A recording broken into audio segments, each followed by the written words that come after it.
Bonsoir et bienvenue pour ce jeudi soir. Toujours le texte c'est Éphésiens 3, le verset 18 et 19. Nous avons la dernière fois pour trouver un petit peu la largeur, la longueur, la profondeur et la hauteur de cet amour.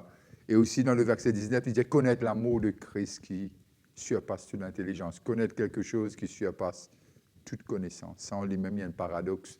Mais Paul, lorsque nous guettons Paul, nous pouvons arriver à comprendre qui Paul peut envie de dire à l'église d'Éphèse, qui Paul peut envie de dire nous aujourd'hui. Moi, je salue ceux qui peuvent guetter nous à l'étranger et m'entendre que cette étude pour bénir nous et surtout pour libérer nous et connaître un peu nos limites. Et quand nous arrivons à guetter Paul, nous comprenons qu'il n'y a pas de limite. Il n'y a pas de limite parce que la foi n'a pas de limite. La foi n'a pas de limite.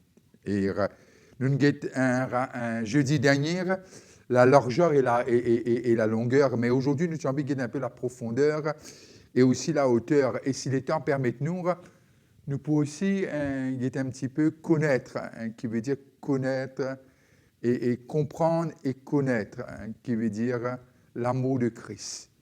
Et connaître, qui veut dire non seulement nous sommes capables de comprendre, nous sommes capables aussi de connaître. Et là, dans Philippiens 2, 6 à 11, Philippiens 2, 6 à 11, et voilà qu'il dit nous. Il dit nous de ce que lequel existant en forme de Dieu n'a point regardé comme une proie à arracher d'être égal avec Dieu. Être égal avec Dieu. Mais c'est dépouiller lui-même.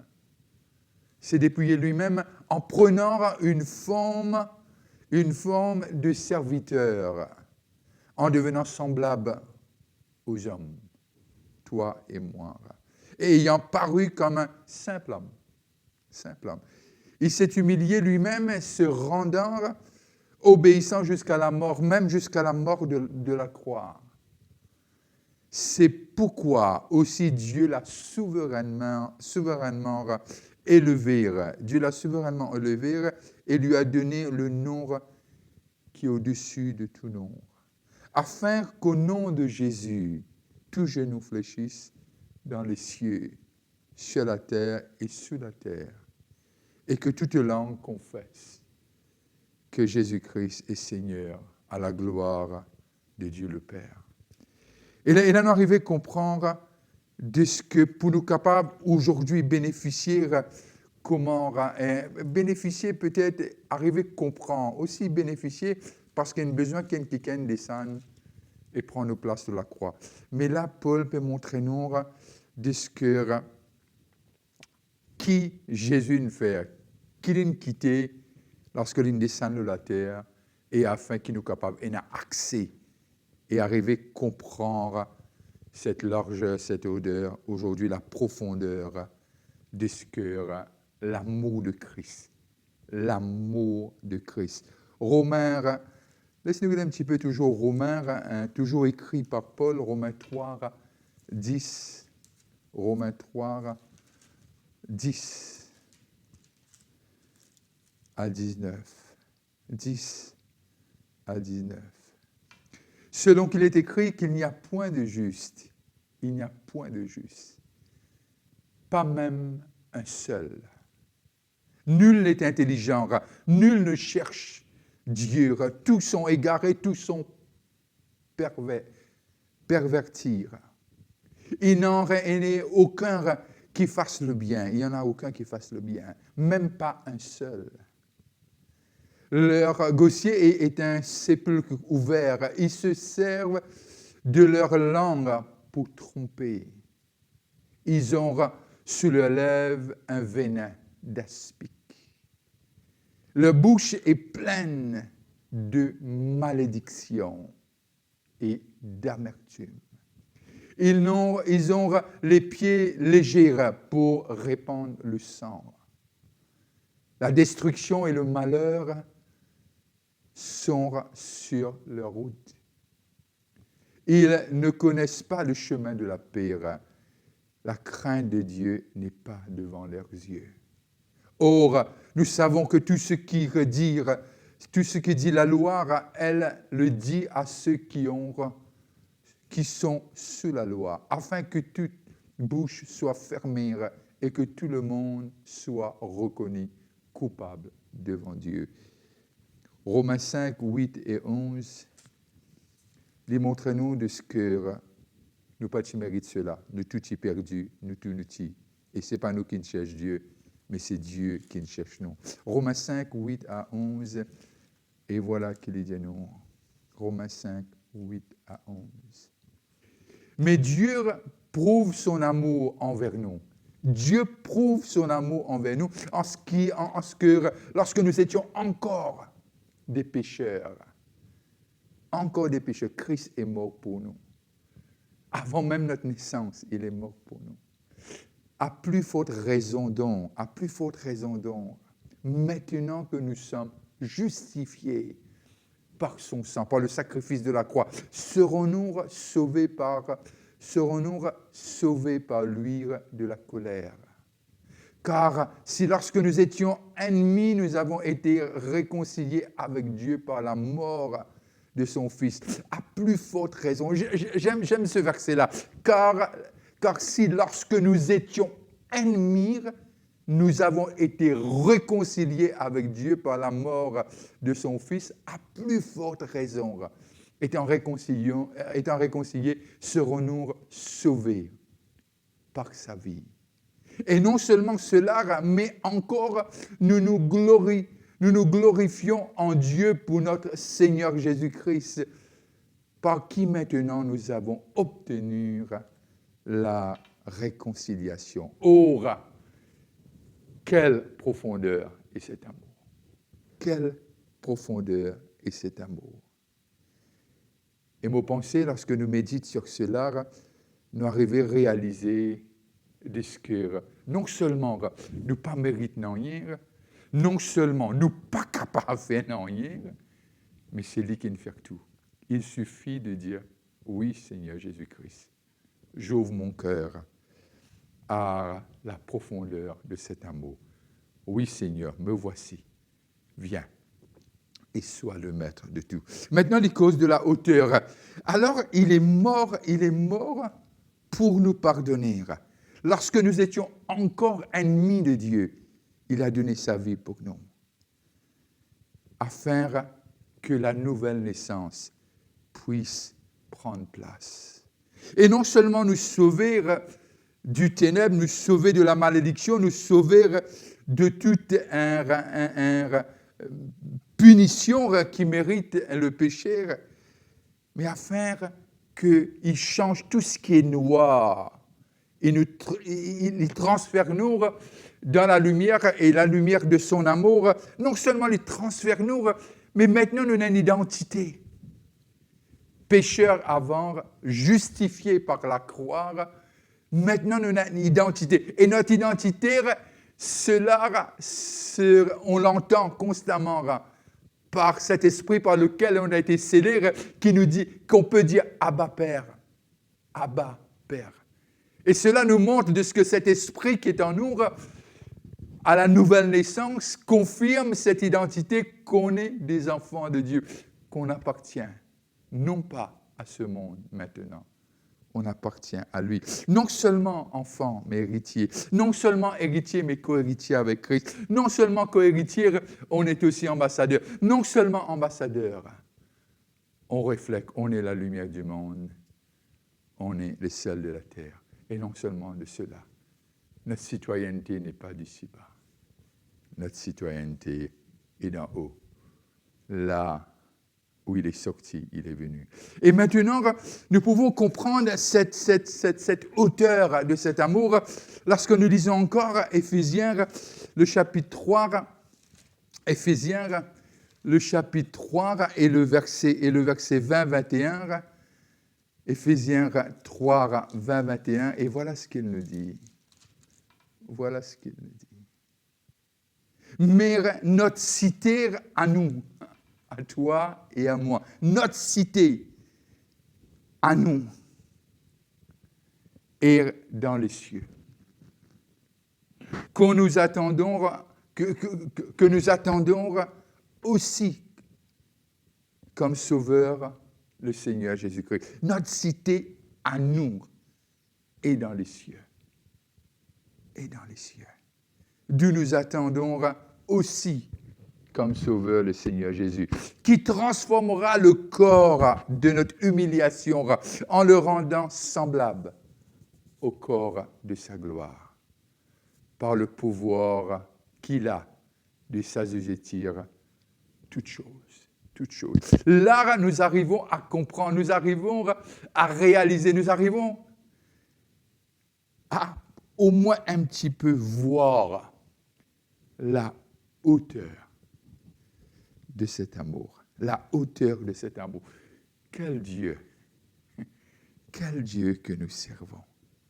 Il a toujours voulu, non seulement notre bien, il a toujours voulu qu'il nous emmène. C'est un peu comme genre, l'épître de Jean nous dit, comme il est, nous sommes aussi. Il a toujours voulu faire de nous, non seulement retrouver, mais gagner ce qu'on a perdu, ce que l'homme a perdu dans le jardin d'Éden, qui veut dire sa place en son Dieu.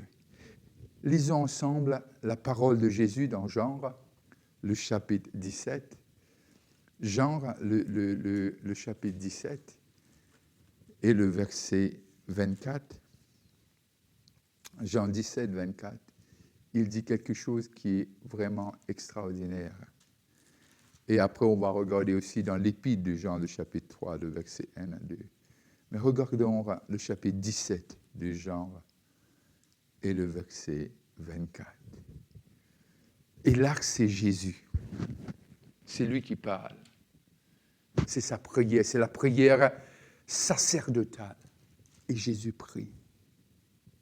Et voilà ce qu'il prie. Père, je le désire, que là où je suis, ce que tu m'as donné, parce que tu m'as aimé. Je le relis, pardon, je le reprends. Père, je veux que là où je suis, ce que tu m'as donné soit aussi avec moi, afin qu'il soit ma gloire. On est la gloire de Jésus. La gloire que tu m'as donnée. Afin, pardon, j'aurais souhaité qu'on passe un peu de temps, dans ce verset. Père, il adresse à son Père, il adresse à celui, le Dieu Tout-Puissant. Voilà ce qu'il dit. Je veux que là où je suis, ce que tu m'as donné soit aussi avec moi. Je veux qu'il soit avec moi. Afin qu'il voie ma gloire. Afin qu'il voie ma gloire. Dieu désire que toi et moi, nous puissions voir la gloire de Dieu. Ce n'est pas lorsqu'on va rentrer dans le ciel. Non. Ici-bas. J'aime ce que Pierre dit à ce paralysé, à la portail de la maison de Dieu. Et Pierre et Jean disent, on n'a pas l'or, on n'a pas l'argent, mais on a. Ce n'est pas quelque chose, on a quelqu'un. Et au nom de Jésus, lève-toi et marche. Et là, Jésus, dans cette prière sacerdotale,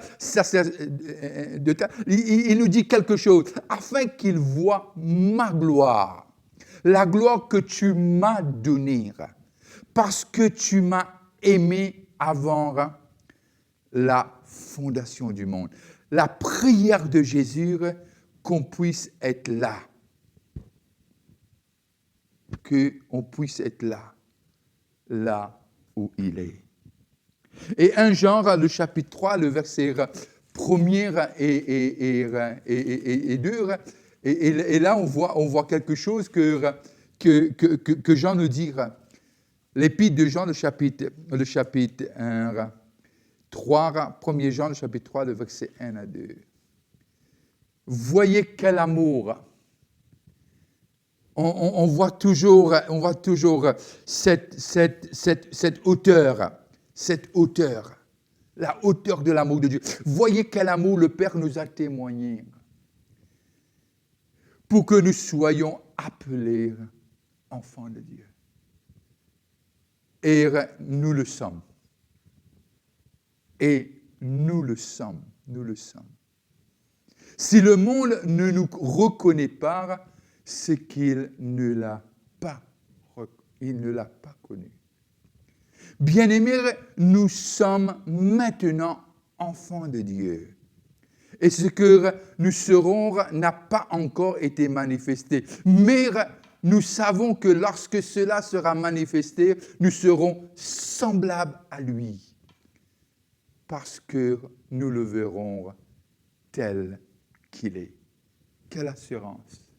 Voyez quel amour le Père nous a témoigné pour que nous soyons appelés enfants de Dieu. Éphésiens, le chapitre 5, le verset 27, nous dit quelque chose. Éphésiens 5, 27, et voilà ce qu'il nous dit dans Éphésiens 5, 27.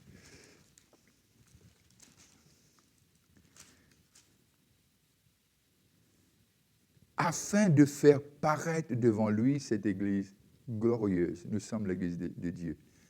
Sans tache, ni ride, ni rien de semblable, mais sainte et irrépréhensible. Irrépréhensible. Irrépréhensible. Nous arrivons à Thessaloniciens, le chapitre 4, le verset 17. 1 Thessaloniciens 4, le verset 17. Et voilà ce qu'il nous dit.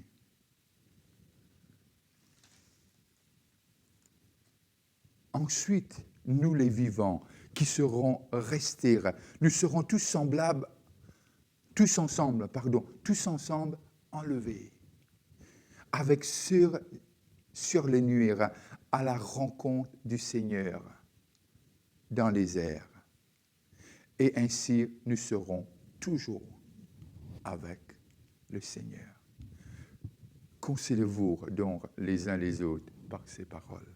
Et là, on a cette promesse.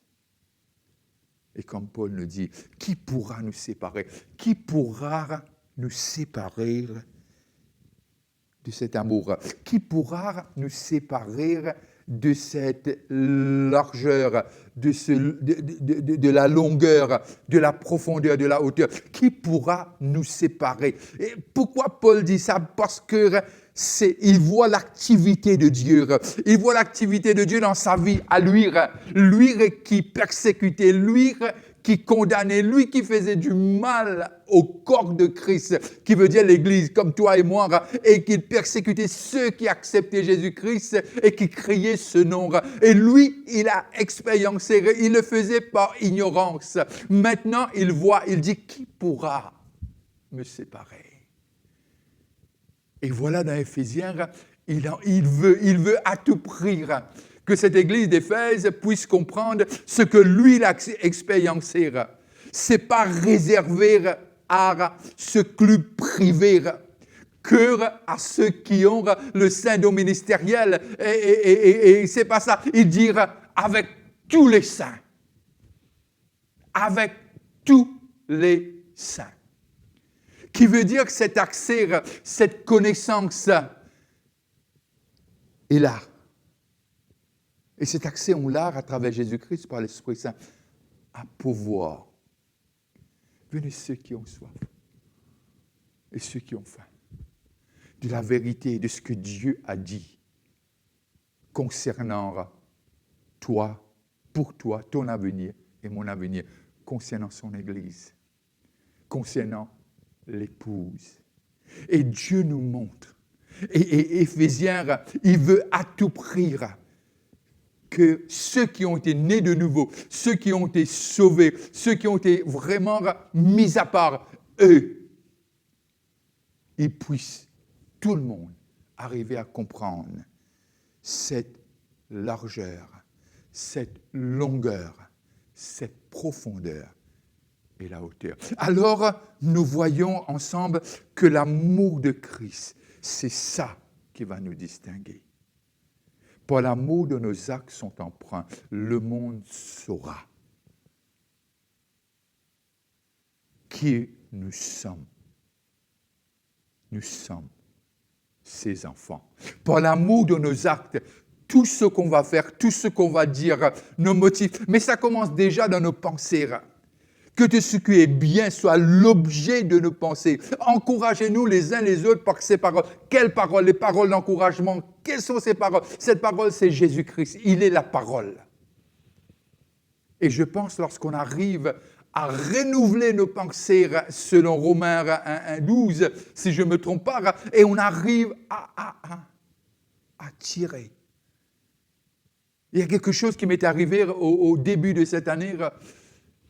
J'ai dû rentrer dans ma chambre et dire, Seigneur, je le dépose à tes pieds.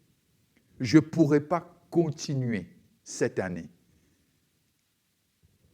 si je donne trop d'importance à ce qui m'a été dit. Je dis, Seigneur, c'est ton amour seul. Il y a la force dans cet amour.